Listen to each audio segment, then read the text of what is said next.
আসসালামু আলাইকুম।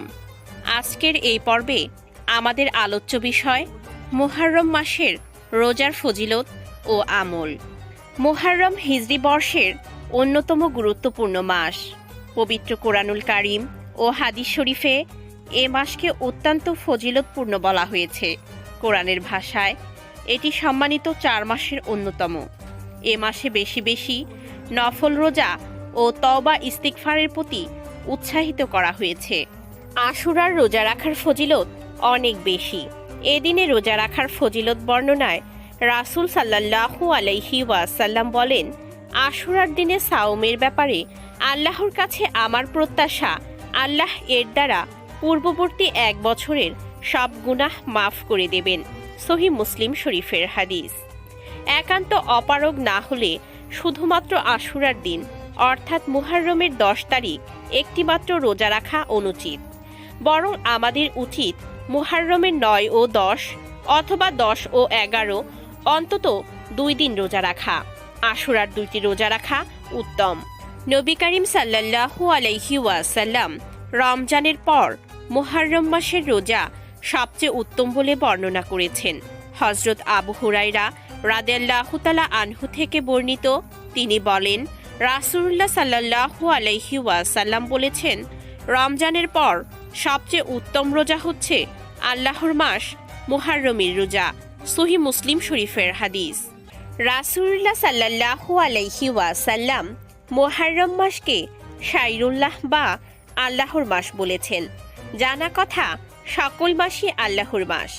এরপরও এ মাসকে আল্লাহর মাস বলার রহস্য হলো এই মাসের বিশেষ কিছু বৈশিষ্ট্য আছে, তাই একে আল্লাহর মাস বলা হয়েছে। আল্লাহর মাস বলে মুহররম মাসকে আল্লাহর সাথে সম্বন্ধিত এর মর্যাদা তুলে ধরা হয়েছে। এছাড়া নবীজি মুহররম মাসে অধিক রোজা রাখার ব্যাপারে উৎসাহিত করেছেন। মুহররমের রোজার মধ্যে আশুরার রোজার ফজিলত আরও বেশি। আব্দুল্লাহ ইবনে আব্বাস রাদিয়াল্লাহু তাআলা আনহু বলেন, আমি আল্লাহর রাসূল সাল্লাল্লাহু আলাইহি ওয়াসাল্লামকে রমজান ও আশুরায় যেরূপ গুরুত্বের সঙ্গে রোজা রাখতে দেখেছি, অন্য সময় তা দেখিনি। সহিহ বুখারী শরীফের হাদিস। মুহররম মাসের আরেকটি গুরুত্বপূর্ণ একটি ফজিলত হলো এই মাসের সঙ্গে তওবা কবুলের ইতিহাস সম্পৃক্ত।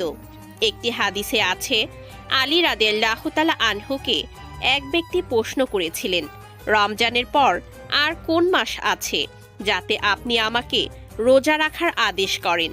তিনি বললেন, এই প্রশ্ন রাসূলুল্লাহ সাল্লাল্লাহু আলাইহি ওয়াসাল্লাম এর নিকট জনৈক সাহাবী করেছিলেন। তখন আমি তার খেদমতে উপস্থিত ছিলাম।